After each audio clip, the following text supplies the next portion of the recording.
Les opérations qui ont été menées par la Russie en Crimée ne sont pas conformes au droit international, c'est un fait. Ils sont intervenus militairement, ils ont organisé un référendum avec la présence de soldats russes en Crimée. On ne peut pas dire que ce soit conforme au droit international, ça c'est un fait. Le problème qu'il se pose, c'est que auparavant, il y avait eu l'action des États-Unis d'Amérique en Ukraine, dans le cadre de la déstabilisation du régime de Viktor Yanukovych, qu'ils ont décidé le 20 novembre, lorsque le président Yanukovych, qui avait été élu d'ailleurs, l'OSCE, l'Organisation pour la sécurité et la coopération en Europe, avait envoyé des observateurs, avait considéré que l'élection de Yanukovych avait été fiable. Donc Yanukovych était un homme qui avait été élu selon les règles constitutionnelles. En Ukraine, le pro-russe Viktor Yanukovych aurait remporté l'élection présidentielle selon des résultats provisoires. Mais son adversaire, Yulia Tymoshenko, refuse pour l'heure de concéder sa défaite. Pour la presse ukrainienne, l'échec du camp orange est sans surprise après les crises à répétition au sommet de l'État et la déroute économique. Flore Doucet. La révolution orange est bel et bien enterrée. Place au bleu, la couleur de la complicité avec la Grande Russie, couleur de Viktor Yanukovych. Sa victoire semble acquise. Du coup, ce matin, un brin de nostalgie soviétique flottait dans l'air. Il était d'ailleurs très bien cet homme, puisque, en tout cas considéré comme très bien par les États-Unis et par les pays de l'Union européenne, parce qu'il avait prévu de négocier l'entrée de l'Ukraine dans l'Union européenne et dans l'OTAN. Donc tout allait très bien dans ce petit monde. C'était un homme corrompu qui piquait dans la caisse, mais le prédécesseur, c'était pareil. Yushchenko, qui était prétendument pro-occidental, et puis les successeurs, c'est lui-même Akabi. En attendant, donc tout était très bien dans le meilleur des mondes, jusqu'au 20 novembre, lorsque Yanukovych a passé un accord. Il a rencontré Vladimir Poutine, et Vladimir Poutine a décidé que la Russie allait vendre à l'Ukraine son gaz 15% moins cher. Il y a peut-être eu des à côté que l'on ne connaît pas, qui ont fait plaisir à M. Yanukovych. En tout cas, Yanukovych, à ce moment-là, a décidé d'interrompre et d'arrêter processus d'adhésion à l'Union européenne, à l'OTAN. Cette poignée de main entre les présidents russes et ukrainiens est loin de faire l'unanimité. Vladimir Poutine vient pourtant d'accorder une aide précieuse à son voisin Viktor Yanukovych, dont le pays est à la peine économiquement. Moscou accorde l'équivalent de 11 milliards d'euros et baisse dans le même temps le tarif du gaz vendu à Kiev. Et c'est à ce moment-là que d'un seul coup, on a sorti de son chapeau, M. Bernard-Henri Lévy, qui s'est répandu sur toutes les ondes françaises et internationales pour expliquer qu'Yanukovych était un dictateur qui violait les droits de l'homme. Vous avez presque seul mis en fuite Yanukovych. Vous avez, avec un sang-froid digne des grands peuples,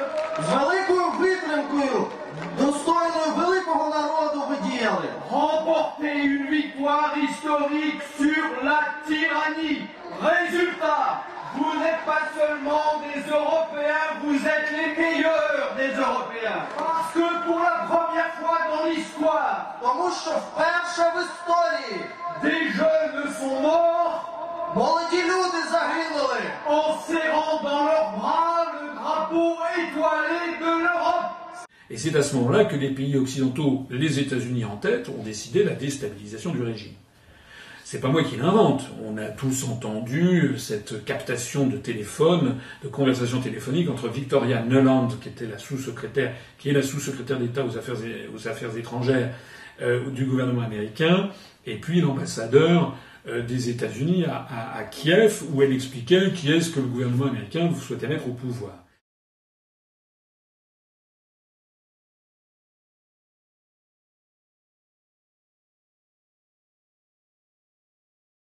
What do you think?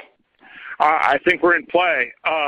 The Klitschko piece is obviously the complicated electron here, especially the announcement of him as deputy prime minister. And you've seen some of my notes on the troubles in the marriage right now. So we're trying to get a read really fast on where he is on this stuff. But I think your argument to him, which you'll need to make, I think that's the next phone call we want to set up, is exactly the one you made to Yachts. And I'm glad you sort of put him on the spot on where he fits in this scenario. And I'm very glad he said what he said in response. Good. So I don't think Klitsch should go into the government. I don't think it's necessary. I don't think it's a good idea. Yeah, I mean, I guess you think, what, in terms of him not going into the government, just let him sort of stay out and do his political homework and stuff. I'm just thinking in terms of sort of the process moving ahead, we want to keep the moderate Democrats together. The problem is going to be Tony Book and his guys. And, you know, I'm sure that's part of what Yanukovych is calculating on all of this. I think Yats is the guy who's got the economic experience, the governing experience. He's the guy, you know, what he needs is Klitsch and Tony Book on the outside. He needs to be talking to them 4 times a week, you know. I just think Klitsch going in, he's going to be at that level working for Yatsenyuk. It's just not going to work. Yeah, no, I think that's right. Okay, good. Well, do you want us to try to set up a call with him as the next step? My understanding from that call, but you tell me, was that the big 3 were going into their own meeting, and that Yats was going to offer in that context a 3-way, you know, the 3+1 conversation or 3+2 with you. Is that not how you understood it? No, I mean, that's what he proposed, but I think just knowing the dynamic that's been with them where Klitschko has been the top dog, he's going to take a while to show up for whatever meeting they've got. He's probably talking to his guys at this point. So I think you reaching out directly to him helps with the personality management among the 3, and it gives you also a chance to move fast on all this stuff and put us behind it before they all sit down and he explains why he doesn't like it. Okay, good. I'm happy. Why don't you reach out to him and see if he wants to talk before or after? Okay, will do. Thanks. Okay, I've now written, one more wrinkle for you, Jeff. Yeah. I can't remember if I told you this or if I only told Washington this, that when I talked to Jeff Feltman this morning, he had a new name for the UN guy, Robert Seri. Did I write you that this morning? Yeah, okay. I saw that. He's now gotten both Seri and Ban Ki-moon to agree that Seri could come in Monday or Tuesday. Okay. So that would be great, I think, to help glue this thing and have the UN help glue it. And, you know, fuck the EU. No, exactly. And I think we've got to do something to make it stick together, because you can be pretty sure that if it does start to gain altitude, the Russians will be working behind the scenes to try to torpedo it. And again, the fact that this is out there right now, I'm still trying to figure out in my mind why Yanukovych did that. But in the meantime, there's a Party of Regions faction meeting going on right now, and I'm sure there's a lively argument going on in that group at this point. But anyway, we could land jelly side up on this one if we move fast. So let me work on Klitschko, and if you can just keep, I think we want to try to get somebody with an international personality to come out here and help to midwife this thing. And then the other issue is some kind of outreach to Yanukovych, but we probably regroup on that tomorrow as we see how things start to fall into place. So on that piece, Jeff, when I wrote the note, Sullivan's come back to me, VFR, saying you need Biden, and I said probably tomorrow for an attaboy and to get the deets to stick. So okay. Biden's willing. Okay, great. All right. Thanks.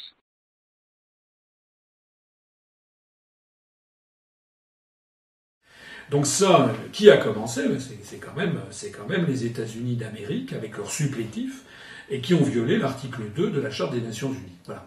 Donc, certes, la Russie a violé le droit international, mais ceux qui ont commencé par violer le droit international, c'est d'abord les États-Unis. Alors, une fois qu'on est dans ce genre de situation, à ce moment-là, quand tout le monde piétine le droit international, eh bien évidemment, c'est à chacun va se rejeter la responsabilité. Ce que j'observe, c'est qu'en termes historiques, la Crimée a toujours été, enfin depuis très longtemps, l'Ukraine déjà de façon générale est dans l'orbite russe depuis des siècles. Il y avait le traité de Péréoslav de 1654 qui était le rattachement quasiment de l'Ukraine à la Russie. Et la Crimée, elle, était encore plus russe, si j'ose dire, avait été conquise au XVIIIe siècle, c'était la Crimée. Lorsque vous vous baladez dans les rues les villes de France, vous avez des boulevards de Sébastopol ou des rues de Sébastopol, ou des places de l'Alma, il faut savoir que ou des rues ou des places de Crimée, il faut savoir que tout ceci fait référence à la guerre de 1854 menée conjointement par les Anglais, les Français et les Turcs ottomans contre l'Empire des Tsars, contre Nicolas Ier. Et donc, lorsque les Français se sont battus à Sébastopol ou à l'Alma, au fort de l'Alma, en face d'eux, c'était pas des Ukrainiens qu'ils avaient, c'était les troupes du tsar, c'était des Russes. Donc, en fait, la Crimée est une terre russe depuis très très longtemps. Et c'est à l'occasion du tricentenaire du traité de Péréoslav de 1654 dont je parlais tout à l'heure, en 1954, que Khrouchtchev a décidé de faire un geste, dont ensuite les Russes se sont mordus les doigts, qui était de donner la Crimée, comme ça, c'est une espèce de gratuité, de donner la Crimée à la République socialiste soviétique d'Ukraine et de la détacher de la République socialiste, enfin la Fédération de Russie. En 1954, Nikita Khrouchtchev, le leader soviétique, décide le rattachement de la Crimée à l'Ukraine. Un cadeau pour célébrer le 300e anniversaire de l'union entre la Russie et l'Ukraine. À l'époque, personne n'imaginait que l'URSS s'effondrerait et l'Ukraine prendrait son indépendance avec la Crimée dans ses frontières. Alors évidemment, à l'époque, en 1954, on sortait, c'était 1 an après la mort de Staline, personne ne pouvait imaginer que l'Union soviétique puisse un jour éclater et que l'Ukraine puisse un jour devenir un État indépendant séparé de la Russie. C'est pourtant ce qui est arrivé. Or, en Ukraine, en Crimée, qui est une terre russe, russophone, peuplée de Russes et peuplée de gens parlant le russe, et qui a été depuis très très longtemps une terre russe, il y a en plus de ça le port de Sébastopol, où il y a des installations militaires de toute première importance pour la flotte militaire russe. Et puis il y a également un certain nombre d'infrastructures industrielles, notamment touchant au domaine militaire russe. Donc il est assez évident que mettre la main sur l'Ukraine, puisque c'est ça que cherchent les États-Unis, en faisant que l'Ukraine entre dans l'Union européenne et dans l'OTAN, c'est en fait agréger l'Ukraine au glacis géopolitique américain, c'est inacceptable pour la Russie. D'ailleurs, c'est Zbigniew Brzezinski, qui a été conseiller diplomatique du président Carter, qui a écrit tout ceci dans un ouvrage qui s'appelle Le Grand Échiquier. Il a expliqué justement que si la Russie perd l'Ukraine, là, c'en est fini de la Russie, ne peut plus être une grande puissance. C'était un peu expéditif, parce qu'il faut quand même pas oublier les immenses réserves encore à découvrir d'ailleurs de la Sibérie centrale et de la Sibérie orientale, sans compter de l'Arctique. Mais il n'en demeure pas moins que Sébastopol et la Crimée sont le seul port en mer chaude dont dispose la Russie. Donc vouloir retirer la Crimée à la Russie, c'était évidemment un chiffon rouge que ne pouvait pas accepter le régime russe, quel qu'il soit, sauf si ça avait été un régime totalement corrompu et aux mains de l'Occident. Pas plus d'ailleurs que les Américains n'avaient pu tolérer que soient installés des missiles, des fusées, comme on disait à l'époque, en 1961 à Cuba. Autre dossier brûlant, Cuba, désormais dans l'orbite communiste, où Castro intensifie une propagande violemment anti-américaine. Le Pentagone et la CIA estiment qu'il y a danger pour les intérêts américains. Kennedy donne alors le feu vert à une opération préparée sous Eisenhower, un débarquement dans la baie des Cochons. Le résultat est une catastrophe. Kennedy et son équipe en endossent toute la responsabilité. Castro exulte, son prestige grandit.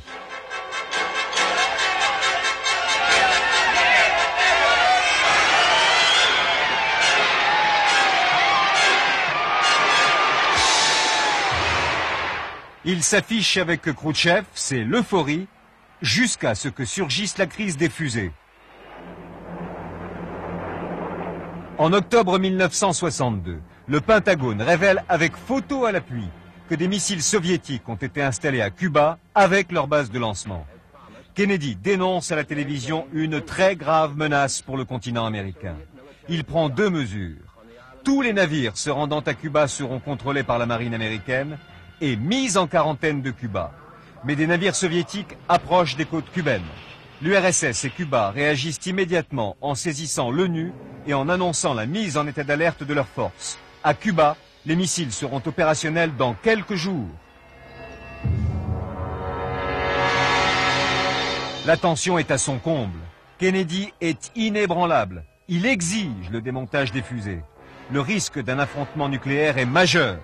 Le sort du monde se joue dans le bureau de Kennedy. La Troisième Guerre mondiale est peut-être imminente. Si Khrouchtchev ne cède pas, Kennedy déclenchera les hostilités. Le dimanche 28 octobre au matin, Khrouchtchev cède. Les armes seront démontées, les bateaux font demi-tour, les avions rentrent à leur base, on a frôlé une tragédie mondiale. Donc, en résumé et en conclusion, oui, la Russie a violé le droit international avec l'affaire de la Crimée.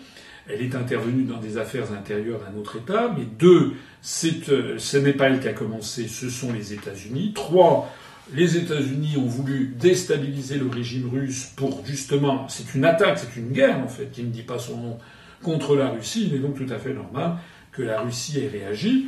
Ajoutons quand même, et c'est quand même un point tout à fait essentiel, que l'écrasante majorité de la population vivant en Crimée souhaitait le rattachement à la Russie. Et ça, même si les observateurs occidentaux tournent autour du pot, mais c'est quand même la vérité. Voilà.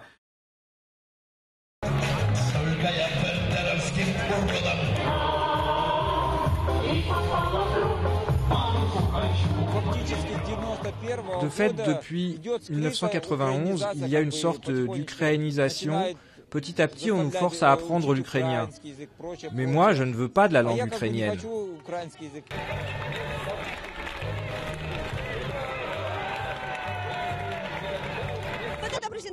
Là, ce sont nos défenseurs, nos frères slaves qui sont arrivés.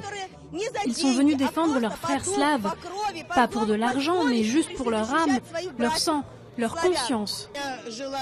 J'ai vécu en URSS et à cette époque, on ne manquait de rien.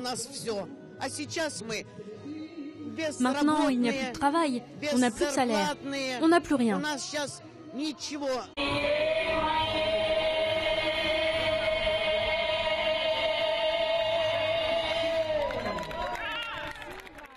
Alors maintenant, s'agissant du reste de l'Ukraine, vous avez vu qu'il y a eu une élection là, de M. Ponomarenko, qui est un oligarque ukrainien qui a été élu président de la République.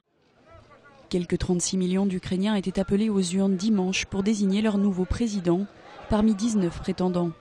Selon un sondage de sortie des urnes, le milliardaire pro-occidental Petro Porochenko obtient une large victoire dès le premier tour, avec près de 56% des suffrages.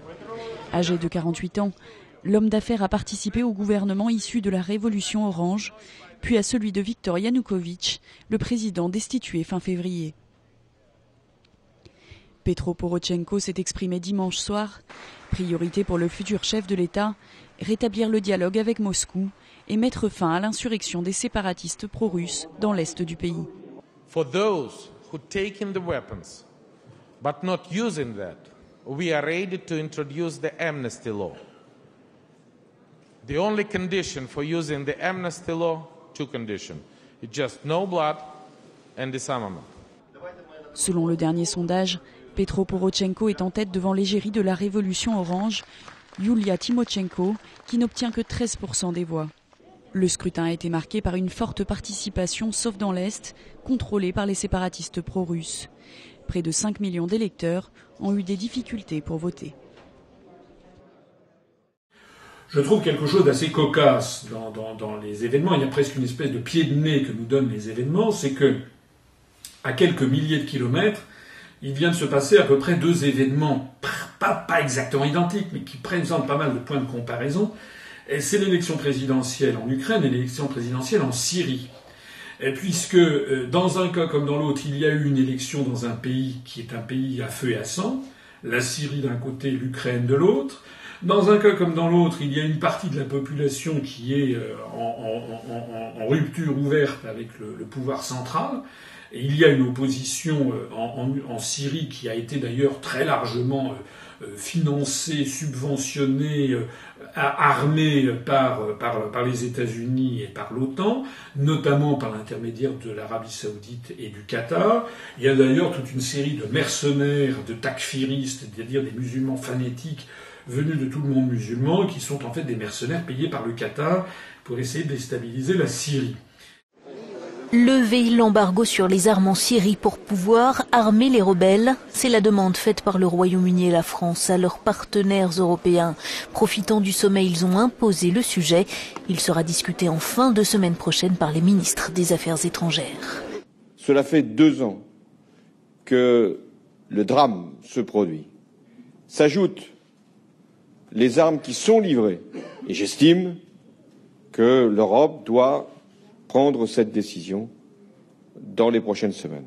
Et puis il faut quand même faire attention à qui on va distribuer des armes. Vous savez que nous avons déjà un tout petit peu armé les djihadistes de Syrie, c'est-à-dire les cousins de ceux contre lesquels on va lutter en Irak. Moi, je ne comprends plus rien dans la politique étrangère de la France menée au Moyen-Orient. On a l'impression qu'on a Laurel et Hardy, à savoir M. Obama et M. Hollande, et qu'il faut absolument n'importe quoi.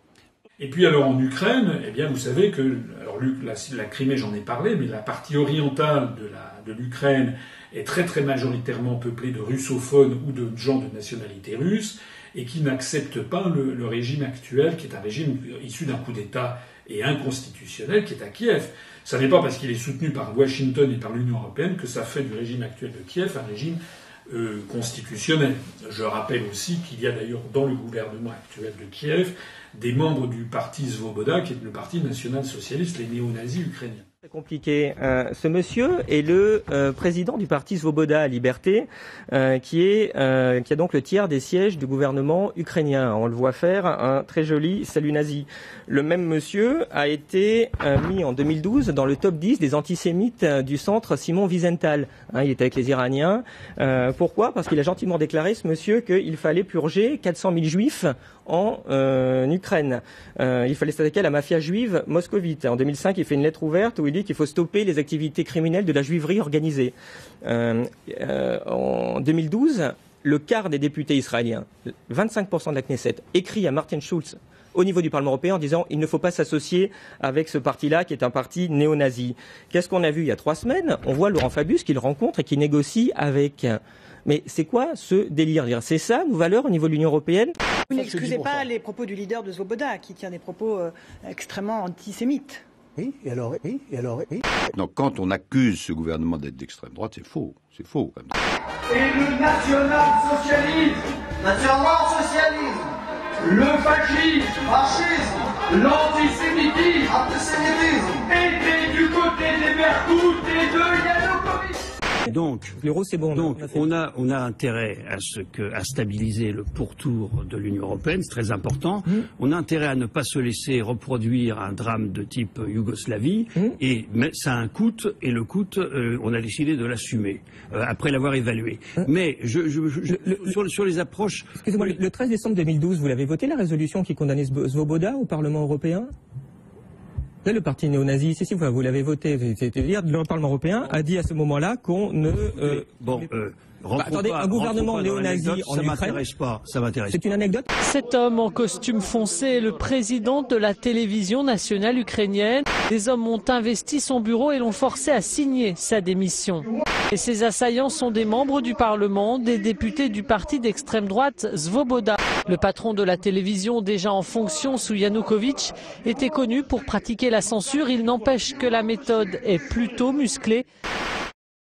Alors, ce qui est assez cocasse dans cette histoire, c'est que s'agissant de l'élection présidentielle en Syrie, où Bachar el-Assad a été réélu avec quelque chose comme 78 je crois même plus, 88 ou 90% des suffrages, mais avec 70% de taux de participation, parce qu'il y a des régions entières qui ne sont pas là, les États-Unis et l'Union européenne ont crié au scandale, à la mascarade, etc.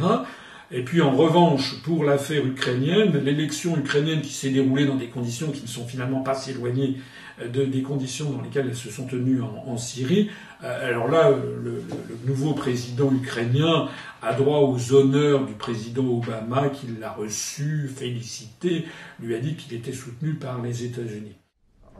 C'est le point d'orgue de la visite du président ukrainien en Amérique du Nord, cette poignée de main avec Barack Obama ce jeudi dans le bureau ovale, le signe du soutien de Washington à Kiev, et c'est justement ce qu'était venu chercher Petro Poroshenko. Barack Obama a clairement fustigé, je cite, l'agression russe dans l'est de l'Ukraine, tout en plaidant pour une solution diplomatique. À son hôte, il a fait remarquer le soutien manifesté par les élus américains au Congrès. Le peuple américain est aux côtés du peuple ukrainien, a ajouté Barack Obama.